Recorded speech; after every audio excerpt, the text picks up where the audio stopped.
Hello, Trinity and LSA folks. This is Pastor Truey with my Week 44 video introducing and unpacking the week's devotional material. Our summer focus on the table of duties continues this week as we turn our attention to the civil realm, in which we have the governing authorities and the office of citizen.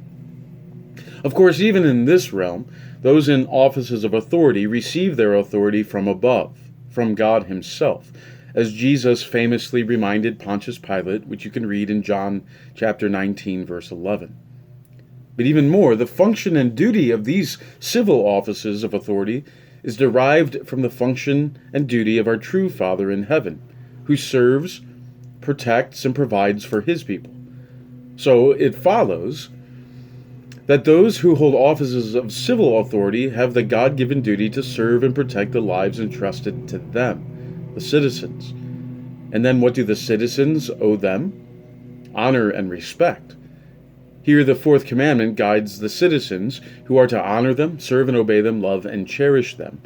This is what enables St. Paul to write, even when his governing authority is the evil Nero, "Let every person be subject to the governing authorities. For there is no authority except from God, and those that exist have been instituted by God." Romans 13, verse 1. So as we pick up this idea of the civil realm and look at passages speaking to what God describes as the duties of the governing authority, and the citizen, I pray that you would be well edified and instructed regarding our vocation. Now, Monday, we're going to look at the key passage from Romans 13, where St. Paul says that we are to submit to the governing authorities. Then Tuesday, we are going to be reminded from St. Paul again, from 1 Timothy chapter 2, verses 1 through 3, that we are to pray for our authorities.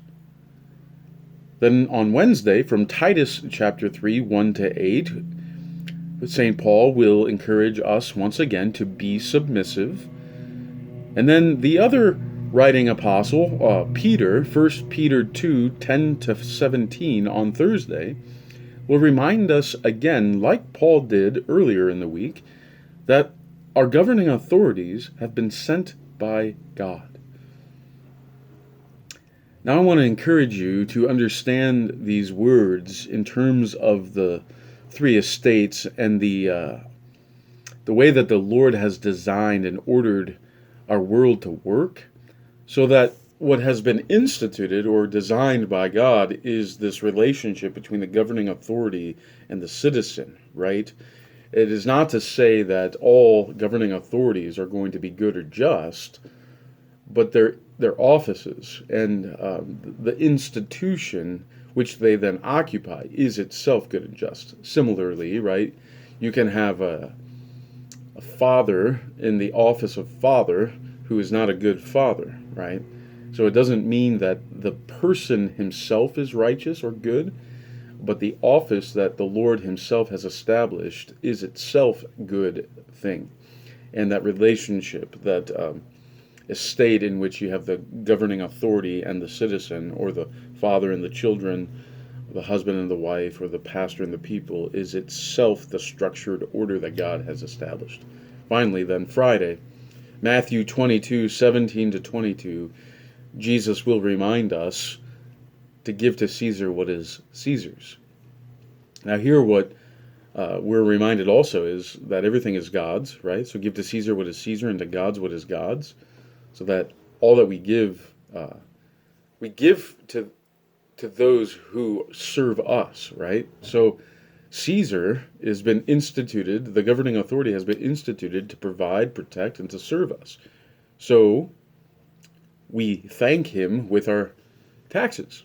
And with our taxes, then we provide the means by which they can do that duty.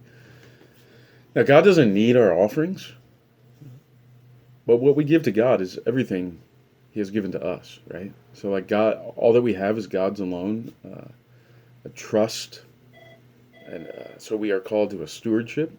So in fact, our whole lives are given over to the Lord in thanksgiving for what He has given to us.